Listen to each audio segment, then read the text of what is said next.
Donc, on démarre avec Jean-Pierre Petit. Salut Jean-Pierre. Salut Stéphane. Président des Cahiers Verts de l'économie. Ce qui m'a donné cette idée d'en parler, c'est la une des Échos autour du plan Biden et des premiers effets. Voilà. Donc plan. Alors, mais justement, c'est le premier chiffre que donnent les Échos, c'est qu'on dit entre 370 et 400 milliards de dollars. En fait, on n'en sait rien. Parce que c'est de la défiscalisation, parce que c'est du crédit d'impôt, parce que c'est des subventions. Et si les Américains se mettent à acheter massivement des voitures électriques subventionnées à 7 500 $ la voiture, ça va exploser le budget. Là, ils donnent quand même un certain nombre de chiffres. Regarde, sur les seules batteries, alors là, c'est Axios, cité par les Échos, donc qui donne ce chiffre. Sur les seules batteries, dans les 10 ans qui viennent, juste avec les investissements là, qui ont été annoncés, dans les 10 ans qui viennent, c'est 136 milliards de subventions juste sur les batteries.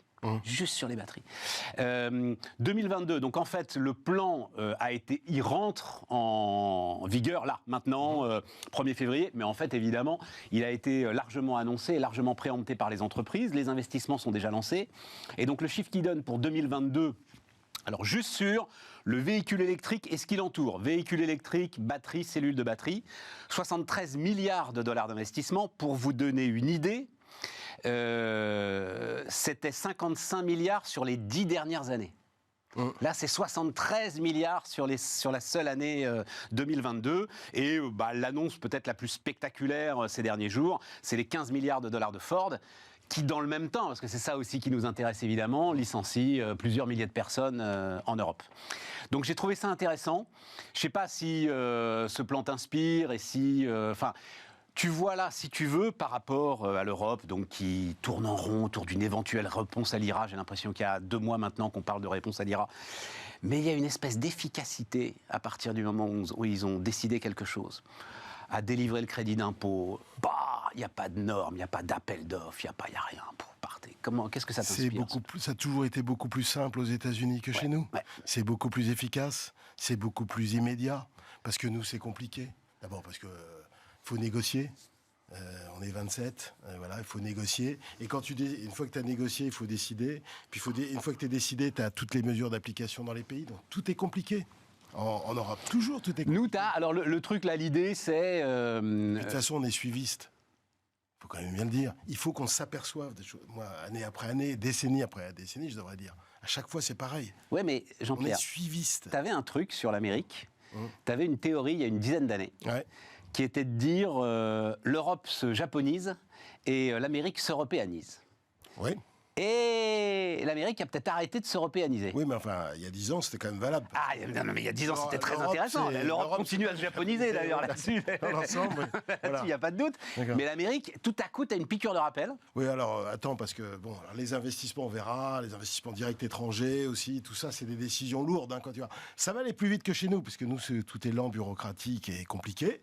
Mais chez eux, c'est plus simple, plus rapide, etc. Mais il faut attendre avant de juger l'IRA, si tu veux. Attendons encore. Parce que mais avant l'IRA, tu as le plan d'infrastructure à plus de 1000 milliards de dollars. Ils ont délivré le truc. Oui, mais c'est un État fédéral où l'État fédéral a du poids quand même. Ouais. L'État fédéral, c'est lui qui... Le budget fédéral, là, c'est quand même très important. C'est plus de 30% du PIB. C'est énorme. Puis plus les collectivités territoriales, plus les États fédérés, les comtés, les grandes municipalités qui jouent un rôle là-dedans. Donc, et malgré la forte polarisation politique. Mais alors c'est là où j'ai envie de t'entendre aussi là-dessus, parce que est-ce que c'est pas Trump qui sonne le réveil quand même ? Si. Malgré tout ce qu'on a dit, tout. Moi j'ai toujours dit. N'empêche que... Heureusement qu'il était là pour nous secouer. Make America Great Again, il a secoué le cocotier. Il a secoué. Alors il l'a fait de façon principalement fiscale, parce qu'il a baissé les impôts, etc. Il n'avait pas cette vision, enfin moi je l'ai jamais vue en tout cas, sauf une vision assez défensive. Protectrice vis-à-vis de la Chine, etc. Non, ouais, mais rapatrier les usines, ça suffit le commerce extérieur, même si, à l'arrivée, on connaît les chiffres et on les connaît tous, le déficit est plus important, ok, mais au moins, à un moment, il y a un gars qui tape du poing sur la table, trop fort, mal, vulgairement, tout ce qu'on veut, mais qui tape du poing sur la table. Qui est capable d'enrayer la désindustrialisation, pour dire les choses clairement. Oui, bien sûr, mais Trump nous a réveillés, nous aussi. Parce qu'il nous a secoués. Il a secoué l'Europe d'Angela Merkel, comme je le disais souvent. Ouais. C'est-à-dire naïve, sans vision, suiviste, fondamentalement. et comptant sur le monde, donnant des grandes leçons de principe ou de vertu et comptant sur le monde pour alimenter sa prospérité. Fondamentalement, c'était ça, Angela Merkel. Et reposant sur des critères comptables, des trucs comme ça, et puis sans aucune vision vraiment stratégique, fondatrice, offensive. Voilà. Et puis surtout pas de vision. Enfin, ce qui est paradoxal, je dis ça, j'en sais rien en fait, parce que peut-être qu'elle l'a vu là d'où elle vient. Peut-être qu'elle l'a maintenant, mais elle l'a pas eu au pouvoir. Du tragique de l'histoire. Non, mais du tragique de l'histoire, quoi. C'est toujours le. Bien sûr. C'est toujours parce le sujet. On vivait quand même dans des illusions. Hein, voilà. Et de ce point de vue, Trump nous avait réveillés, même avant la guerre d'Ukraine. On était réveillés par ça. Brexit nous avait réveillés aussi. Alors, donc il y a ce plan, il y a la guerre d'Ukraine. Où quand même, enfin, cette séquence est dingue où Scholz attend de savoir si les Américains envoient un seul char Abrams. Il suffit d'un seul char Abrams pour lâcher les 2000 léopards qui vont défendre l'Ukraine. Et il y a la séquence, qu'on le veuille ou non, techno, quoi qu'on en pense, ChatGPT, ça vient encore de chez eux, c'est encore eux. Ça ne va pas changer, de toute façon, c'est des choix. Ça, c'est la résultante de choix qui ont été faits, ou de choix, ou de non-choix, plus exactement, qui ont été faits il y a très longtemps. On avait une grande technologie, enfin, sur l'après-guerre, nous, en termes de tech, ça n'avait rien à voir aujourd'hui, mais on était une grande puissance technologique, même sur le plan industriel. Je rappelle qu'on a créé la communauté européenne du charbon et de l'acier. C'était extrêmement important. C'était en 51, bien avant le traité de Rome. Ouais. Donc on existait avant. Et puis on avait une industrie des télécoms quand même encore très importante dans les années 90. Nous, Français, même nous, là. Donc on avait Alcatel, on avait France Télécom. Bah, oui, à l'époque, c'était quand même un acteur majeur. Voilà, donc il n'y a pas de fatalité, mais c'est la suite. Mais tu ne sens pas, toi, moi j'ai l'impression d'une renaissance en fait. Voilà. J'ai l'impression d'une renaissance dans l'esprit des Américains à chaque fois. C'est là où la Chine, tu les enterres et bim. C'est la Chine qui a joué un grand rôle. La Chine a joué un grand rôle parce que l'émergence technologique, politique, militaire de la Chine, qui n'était pas présente avant Xi Jinping, parce que Hu Jintao, même Deng Xiaoping, de toute façon, le poids de la Chine était beaucoup plus faible auparavant, sur le plan même économique, même sur le plan commercial, sur le plan financier, ça n'existe pas, sur le plan monétaire. Ouais, c'est ça, tu veux dire, ils ont retrouvé un ennemi contre lequel se mobiliser. Ouais, parce qu'ils ont senti que le vent tournait, surtout avec les objectifs un peu naïfs que j'ai trouvé là-dessus Xi Jinping. Doublement du PIB d'ici 2035, première puissance mondiale en 2049, c'est-à-dire 100 ans après la naissance de la République. Ça, il n'aurait pas dû crier ça par la fenêtre, quoi, tu vois. Deng Xiaoping était beaucoup plus habile. Ah oui. Non, il était mauvais là-dessus. Moi, c'est ce que je reproche à Xi Jinping, c'est d'avoir de se laisser embarquer. Mais peut-être que les Chinois voulaient entendre ça. Non, parce que regarde, quand tu te plantes sur zéro Covid, quand tu te plantes sur certains trucs, sur le marché immobilier, etc., parce qu'il était excessif sur le marché immobilier, quand tu te plantes sur un certain nombre de trucs, tu vois bien que tu es obligé de changer le braquet. D'ailleurs, il envoyait des messages glamour à l'Amérique dernièrement. Alors là, il y a l'histoire des ballons, de la traîne, je ne sais pas d'où ça vient cette histoire, je sais pas assez bien suivi. Moi non plus. Pour avoir une opinion Moi non plus. claire. J'ai l'impression que tout le monde est emmerdé parce qu'en fait tout le monde fait la même chose. Oui. Et que là, ça s'est vu. Voilà. Mais ça s'est vu à un mauvais. Voilà, c'est ça. Ça s'est vu à un mauvais moment. Mais non, il envoyait plutôt des messages glamour, enfin des messages de retour à une certaine forme de normalité. Mais c'est un petit rétropédalage en quelque sorte. Il s'est laissé un petit peu embarquer par un manque de modestie qui ne correspond pas du tout à l'histoire chinoise, mais l'histoire depuis Deng Xiaoping, et même l'histoire ancienne, les grands empereurs qui sont reconnus dans l'historiographie chinoise, c'était des empereurs très modestes. Hein. Les mecs qui se la ramenaient pas, c'était pas Louis XIV, c'est ça que je veux dire. Hein. Et d'ailleurs, si tu veux, dans la philosophie chinoise, confucéenne et générale, si tu veux, la démocratie, ils reprennent la même définition de la démocratie d'Abraham Lincoln. C'est la démocratie par le peuple et pour le peuple. Eux, ils insistent plus pour le peuple que par le peuple. Ouais. C'est-à-dire que pour être une grande démocratie, il faut avant tout servir le peuple. Ouais. Et je te l'ai toujours dit, leur légitimité, c'est d'avoir extrait des centaines de millions de gens. C'était ça, et c'est toujours ça la légitimité. Oui, et d'où, mais ça, on va parler de l'Amérique, mais d'où la pression particulière. Absolument. Quand le taux de chômage des jeunes, en Chine, on parle bien de la Chine, dépasse les 20%. Même zéro Covid pendant 3 ans, si tu veux, au bout d'un moment, un degré d'insupportabilité, même dans un pays non démocratique, qui, fait ce qu'il a fait. Puis plus le logement, parce qu'il y a eu parce qu'on oublie, mais il y a encore des gens qui alors, je sais pas, j'ai pas le chiffre, bien évidemment, mais qui avaient acheté sur plan et qui n'ont toujours pas leur logement livré, parce qu'il y a tout le problème des promoteurs qui sont en grosse difficulté, etc. Plus les problèmes éducatifs, plus effectivement le fait que le revenu, la consommation la pente de la consommation est très mal orientée sur les 3 dernières années. Donc on est censé parler de l'Amérique. Oui, d'accord. Non, mais je veux dire, mais ce que je veux dire, c'est que la Chine a, par son, comment dirais-je, par une certaine forme d'immodestie, ce à quoi on n'était pas habitué. Notamment aussi ces velléités impériales dans mer de Chine, etc. Emmerder les Philippines, le Vietnam, c'était pas le sujet, franchement. Ouais. Du moins, il fallait pas se la ramener, en tout cas. Et par une certaine forme d'immodestie, je trouve que c'est le principal reproche que je ferais à Xi Jinping sur les 10 dernières années. On diffusera, non mais juste d'un mot, parce qu'on le rediffusera pendant cette période de vacances parisienne. François Langlais qui nous raconte ses 14e, 15e siècle, cet amiral chinois qui visiblement découvre l'Amérique, revient et on lui brûle ses vaisseaux, quoi. Ouais, absolument. C'est pas nous, ça c'est pas nous, on lui brûle ses vaisseaux et il n'est pas question que tu repartes. C'est la plus vieille civilisation du monde, l'Égypte. Oui, mais sans velléité. Voilà, sans velléité impériale. Dans la période contemporaine, sur les 2 derniers siècles, elle pourrait se plaindre à juste titre des velléités impériales de l'Angleterre, du Japon, etc. Alors, l'Amérique, alors, on a parlé là rapidement, politique, techno, tout ça, machin, ok, et puis on en reparlera de façon de techno avec Carlos Porrasanta, mais l'économie. C'est back on tracks, la Fed a réussi à juguler l'inflation, comment est-ce que tu vois le truc là aujourd'hui ? Dans l'ensemble, le bilan de Powell, même s'il a eu de la chance, est bon. Parce que tu as non seulement la désinflation qui est là, depuis le mois de juin, tu as les anticipations d'inflation. Si la cognée est très fort en 2022, c'était pour casser les anticipations. On l'a expliqué 10 fois, c'est vraiment important ça. Voilà. Ouais. Les anticipations à un an sont passées sous les 4, tu vois. Au printemps 2022, tu étais quasiment à 6, quoi. Tu vois, tu avais un vrai sujet, quoi. Donc ça a bien baissé. Les anticipations à 10 ans restent à 3. Donc voilà, ça va à peu près. Et puis les chiffres d'inflation sont quand même assez satisfaisants. Alors il y a un truc qui ne va pas sur l'inflation, c'est l'inflation des services hors loyer. Là, ça ne baisse pas parce que ça, c'est lié au marché de l'emploi, en fait, fondamentalement. Et c'est 25% de l'indice. Donc ça reste sur un bon 4, quoi, tu vois.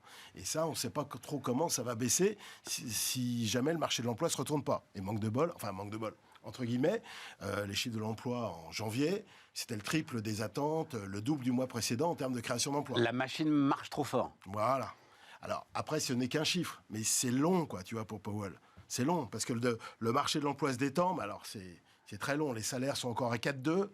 Si tu prends un mix, je ne vais pas rentrer dans les détails, si tu prends un mix sur l'ensemble des charges salariales, du coût de l'emploi, etc., tu fais ça en rythme annualisé, tu es entre 4 et 4,5. Powell a besoin que ça descende entre 3 et 3,5 pour remplir son objectif d'inflation, revenir vers les 2. Et donc, pour l'instant, on n'y est pas, à cause du marché de l'emploi. Et il n'y a aucune raison qu'on y soit. Il faut quoi ? Il faut expliquer ça, ce fameux taux de participation. C'est-à-dire, tu es sur un chômage, effectivement, qui est historiquement bas. Voilà, historiquement bas. Mais ce ne sont que ceux qui cherchent un emploi. Ah bah oui, c'est les demandeurs d'emploi. Voilà, et donc tu as quand même une marge de manœuvre du côté de ceux qui ne participent pas à ce marché de l'emploi et qui sont historiquement nombreux aux États-Unis. D'accord, mais tu n'as pas un slack énorme, c'est t'as pas un potentiel énorme. Bah non, parce que l'Amérique vieillit, voilà, puis ceux qui ont arrêté de bosser, qui sont passés dans le marché non officiel, etc. Tu ne retrouveras pas les taux de participation d'il y a 20 ans, etc. Donc là-dessus, la capacité, si tu veux, à réguler le marché du travail, tu n'as pas un gros levier là-dessus. Non, le gros levier, c'est assez terrible à dire, mais c'est la croissance. Et puis, parce qu'en fait, les créations nettes sont très importantes parce que les entreprises, pour une fois, ne lourdent pas. Ouais. Alors, on parle beaucoup de la tech. Non, mais 200 000 licenciements, c'est anecdotique. Pensez aux PME américaines. Ouais, voilà, c'est ça. Qui font une grande partie de l'évolution du marché de l'emploi. Elles ne lourdent pas, elles ne licencient pas. D'ailleurs, le taux de démission qui commençait à baisser, qui était un signe un peu de détente du marché de l'emploi, mais il est remonté au mois de janvier. La durée du travail est remontée. Enfin, tu vois, les jobless claims, ce qu'on appelle demande d'indemnisation chômage, qui remontaient un peu, sont redescendus. Donc, en fait, le marché reste pratiquement aussi tendu que lorsque la croissance, je donne un chiffre approximatif, mais quand il est aussi tendu à 1% de croissance qu'il ne l'était à 2,5-3 ou en fin de cycle auparavant. Donc, c'est un vrai sujet pour l'objectif d'inflation. Oui, alors, mais au-delà de l'objectif d'inflation, c'est un vrai sujet tout court quand même. C'est un peu comme chez nous. C'est-à-dire qu'on fabrique de l'emploi sans croissance maintenant. On fabrique de l'emploi sans croissance parce qu'on a des vrais problèmes de rareté de la main-d'œuvre, en fait, fondamentalement. Donc on fait de la rétention de main-d'œuvre. C'est pas de la productivité qui s'effondre, c'est de la rétention de main-d'œuvre. C'est un peu des deux. On l'avait vu un peu avant, hein, si tu veux, même avant Covid, etc. On voyait qu'il y avait des problèmes de pénurie. Alors, on mentionnait toujours, on disait toujours dans le langage général, main-d'œuvre qualifiée. En fait, main-d'œuvre qualifiée va essayer de trouver un plombier, un pâtissier en France. Alors évidemment, nous en France, le problème, c'est aussi le droit du travail, l'indemnisation chômage, etc. Mais c'est un problème assez général. Ouais, c'est ça. Non, mais c'est ça qui m'intéresse, parce que le débat, nous, on va y avoir droit sur l'assistanat, machin bidule. Sauf que si c'est la même chose aux États-Unis, je dois dire que ce débat sur l'assistanat, il va être morné un petit peu. Il y a eu un truc qui a joué un rôle pendant le Covid, c'est le système d'indemnisation chômage exceptionnel qui a été mis en place. Mais ça y est, maintenant c'est terminé. Ouais. C'est terminé, donc c'est plus le sujet. Non, ce qui est extraordinaire au niveau mondial, c'est de voir un choc, une accumulation de chocs aussi puissante quand même, hein, la guerre d'Ukraine, le choc inflationniste, le resserrement monétaire, zéro Covid en Chine. Franchement, si on nous avait dit ça il y a 18 mois, on aurait dit, bon, c'est le bain de sang. Hein. Bon. Tu vois, l'économie mondiale qui baisse très fortement, c'est un hard landing quand même, hein, voilà, par rapport à avant, par rapport à 2021. Mais sur le taux de chômage mondial ne remonte pas. Un tout petit poil en Chine. Et si tu regardes l'ensemble des grands pays, de ce qui fait 80% du PIB, le chômage ne remonte pas. Alors il faut peut-être quand même, il se trouve que j'en discutais là très récemment avec un certain nombre de grands patrons, il faut peut-être rendre hommage aux entreprises, enfin eux-mêmes en fait, t'expliquent, mais ça ils te l'ont expliqué, Jean-Pierre Lodin, qu'ils ont fait des trucs mais inimaginables, c'est-à-dire en termes de restructuration, en termes de indépendance donnée au middle management, suppression des niveaux hiérarchiques pour aller plus vite, immobilier, digitalisation accélérée, avant ça, digitalisation accélérée, immobilier, écoute, je peux pas le citer, mais une grande banque. Le gars dit en fait, ils sont passés par exemple, hein, l'occupation des bureaux. En fait, tu as 0,6 postes par salarié. 0,6 postes par salarié. Alors qu'avant, c'était 1 pour 1. Alors qu'avant, c'était 1 pour 1 et que les négos avec les syndicats, t'imaginais pas pouvoir descendre en dessous de 0,8. Non, bien sûr. Et ça s'est fait comme ça. 0,6 postes par salarié. Alors pour l'instant, tu ne le vois pas dans les chiffres macro, hein, ce truc-là. Tu le vois dans les résultats des boîtes quand même. Tu le vois dans les profits qui dégagent. Je suis d'accord, mais en macro pur, la productivité, c'est un des trucs les plus complexes. Hein, donc il faut du temps. Ouais. C'est pour ça que je dis toujours aux gens, ne vous inquiétez pas trop sur les coûts salariaux, parce que ce qui compte pour le taux d'inflation, c'est le coût salariaux unitaire, par unité produite. Quand tu parles du télétravail, ça ne concerne pas trop l'industrie manufacturière, un petit peu, sauf que les fonctions tertiaires. Mais sur le tertiaire, c'est surtout le tertiaire qui en a bénéficié. Mais bien sûr. Le tertiaire, si tu veux, c'est très compliqué, hein, calculer la productivité dans le tertiaire, au niveau macro. Il faut bien distinguer les volumes, les valeurs, enfin, c'est un des trucs les plus complexes qui soient. Donc il faudra attendre plusieurs trimestres. C'est pour ça que je dis aux gens, ne vous inquiétez pas, on va probablement avoir de bonnes surprises de productivité plus tard. Tu vois, les cycles de productivité dans l'histoire, tu as ceux des années 20. Les Roaring 20s, on l'a su qu'après. La deuxième partie des années 90, grâce à Internet, grâce à la tech, déjà, enfin, pas la tech d'aujourd'hui, mais une tech déjà bien avancée, on l'a su qu'un peu tard. Tu vois, quand on a eu les premières données... Et donc si on est sur quelque chose là maintenant, on le saura dans 5 ans. C'est pour ça qu'il ne faut pas être trop inquiet. Parce qu'au niveau macro, tu as tout à fait raison. Les marges ont mieux résisté que ce qu'on pouvait penser dans les cycles, par rapport au cycle du passé. Donc il y a probablement une partie de la réponse là-dedans. Alors ça concerne surtout le tertiaire, parce que n'oublions pas qu'il y a quand même des gens qui le BTP, le petit commerce, si tu veux. Bien sûr. Bien sûr. Et puis surtout, il y a la santé. C'est pas notre sujet, mais ces mêmes patrons constatent aussi que, ok, on est descendu à 0,6, on a peut-être été un peu dur parce que le besoin de se retrouver est réel. Pour le management, bien davantage, disent-ils d'ailleurs, en France et en Europe qu'aux États-Unis.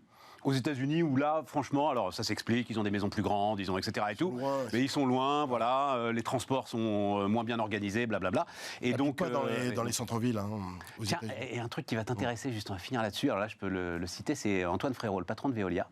Je lui demandais, c'est quoi les signes que tu regardes en ce moment, les signes faibles et tout et tout. Il me dit, je regarde quand même. Moi, je regarde toujours le comportement dans les boîtes. Et qu'est-ce que je constate là? C'est que les Allemands sont à fond. Alors que les Allemands, pour les faire bosser, c'est toujours un peu compliqué. Oui. Là, ils bossent comme des dingues et il dit, je me demande pourquoi. J'ai pas encore trouvé la réponse. Bah si, parce qu'ils ont pris en compte, moi j'ai discuté avec des Allemands, leur échec. Voilà. C'est ce que je lui ai dit. Peut-être qu'ils se sentent en danger. Voilà. Ouais. Leur suprématie, en quelque sorte. Ouais. Et leur arrogance, il faut quand même bien le dire. Une certaine oui, mais... Leur arrogance, peut-être involontaire, mais enfin bon, une arrogance quand même. Ils en ont pris plein la figure, là, dernièrement. Ils ont, pour la première fois, perçu les limites de la stratégie de Merkel. Ouais. Et donc, de ce point de vue. Alors, pour la puissance américaine, finalement, année après année, décennie après décennie, on me raconte toujours l'histoire du déclin américain. Ouais, ils ont tous les éléments de la puissance économique, commerciale, militaire. Et on le voit, Zelensky s'en est aperçu. Hein, enfin, il le savait, mais enfin, voilà. Technologique, monétaire, financière, même démographique. C'est pas trop mal par rapport à nous. Ils vieillissent, certes, mais le monde entier vieillit, à part l'essentiel de l'Afrique et l'Inde, l'Asie du Sud, quoi. L'ensemble, et encore en plus, faut savoir gérer son vieillissement. Et donc, le vrai sujet d'affaiblissement américain, c'est le consensus interne, le respect de l'état de droit, parce que ça fait partie vraiment des 2 siècles et demi d'histoire américaine, le risque d'extrême polarisation politique. Mais j'ai trouvé que, et je crois qu'on l'avait déjà évoqué ici, en 2022, les midterms, c'est plutôt une limite. Mais bien sûr. Ça illustre plutôt une limite à la radicalité. Et tu vois et le déclin de Trump est sans doute... Mais là, les premiers candidats républicains dans la primaire se manifestent. Et alors que ce n'était pas du tout le cas en 2020, lorsqu'il s'est représenté, même pendant Covid. Enfin, tu vois. Donc, ils ont vraiment tous les éléments de la puissance. Alors, un événement qui va se passer cette année, qui va être important pour l'économie et les marchés, ça va être le plafond de la dette fédérale. Ouais, mais alors ça... C'est une comédie. Oui, il nous joue la comédie tous les 3-4 ans. Sauf que là, c'est quand même un petit peu plus... tendu. Ah bah oui, parce que n'oublie pas que Kevin McCarthy, il a obtenu son poste avec des... Donc le speaker de la Chambre des représentants. Le speaker de la Chambre, avec des engagements vis-à-vis des Trumpistes. Dans des conditions dingues. Les Trumpistes, c'est tu coupes dans les programmes sociaux. Alors les programmes sociaux, c'est Medicare... Ouais, mais Jean-Pierre, non, mais je sais. C'est comme la BCE. À la fin, t'as pas le choix, t'es obligé d'appuyer sur le bouton. Indienne, mais ça peut passer par un peu de tension, quoi, c'est tout. Bon. Voilà. Merci Jean-Pierre. Bah, je vous en prie, monsieur. Et maintenant, on continue à discuter de tech.